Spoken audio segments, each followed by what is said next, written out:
Dalam ucapan Trump yang agak panjang lebar ketika acara pemeterai perjanjian damai antara Thailand dan Cambodia di KL 2 hari lepas, Trump banyak memuji diri sendiri.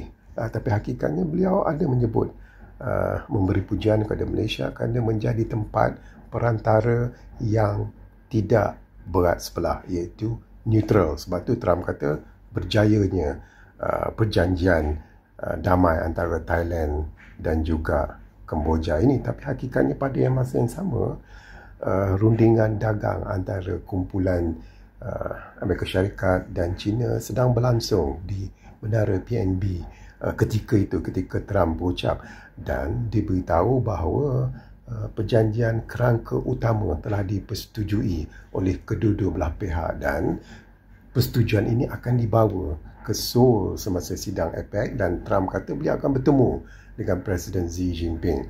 Trump berkata akan bertemu kerana dah bersetuju perjanjian yang diadakan di Kuala Lumpur itu. Jadi ini lagi satu, saya lihat kejayaan Kuala Lumpur dalam menjadi perantara, dalam menjadi tuan rumah dalam rundingan yang begitu sensitif sekali. Jadi ini hakikat yang perlu kita rasa kagum dan bangga.